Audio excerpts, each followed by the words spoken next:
If you just start off with by explaining what a KLE is specifically. Key leader engagement it's basically just a meeting between a U.S. and their local national counterpart. So for example, my counterpart is the public affairs officer for the 203rd Afghan National Army Corps. How have you seen our leaders ensure they are achieving their desired end states across the board, not giving away something for nothing, overcommitting, providing host nation leaders with the ability to play mom versus dad when it comes to what one U.S. partner gave versus another? The most important part in having effective KLEs is building rapport with your counterpart. And part of building rapport with your counterpart is understanding their culture. Both in Iraq and Afghanistan, where I got to do KLEs, I noticed that you had to do a lot of talking about family. You had to allow your counterpart to get to know you a lot more than you would in the United States.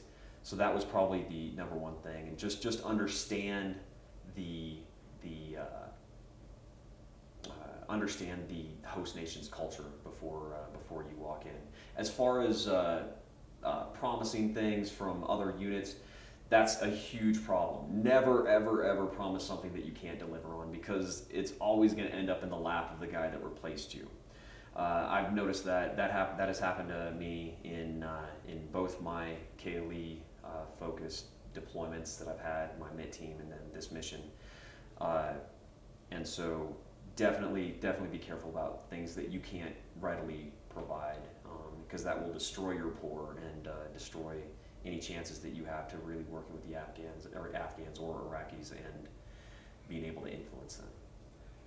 If you've participated in a communication strategy working group, explain the steps and considerations involved in planning for KLEs with formal, appointed officials, politicians, and informal, clergy, business, technology leaders, activists, academics, power figures, and how the public, informal and formal, has affected your choice of tactics.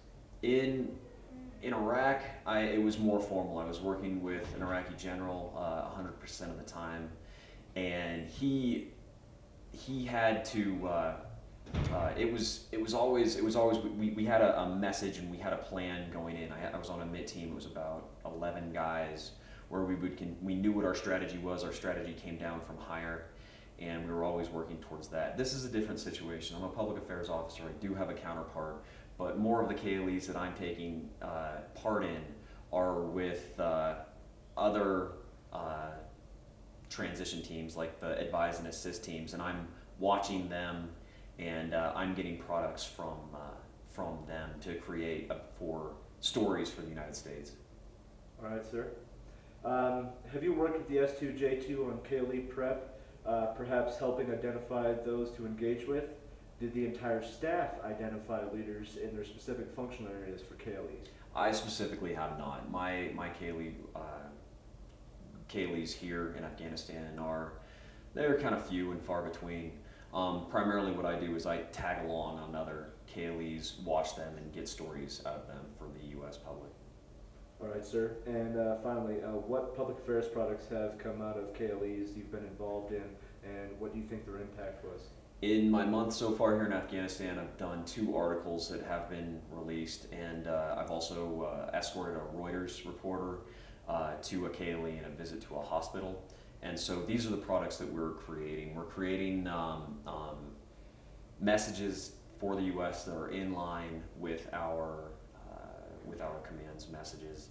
It's basically what we're trying to do now is we are handing Afghanistan over to a capable Afghan National Army, a capable uniformed force, and a capable government. So if we allow Reuters to tell the story for us, if I'm telling the story for us, if we take very capable Afghan leaders, put them on camera, get quotes from them in print, that will that's what we're trying to show is that the Afghans can take care of themselves, and I'm creating products showing that the Afghans can take care of themselves just fine without us. All right, sir. And do you have anything else you'd like to add on the subject? To all the students at DINFOS, I just say that you guys picked a great career field.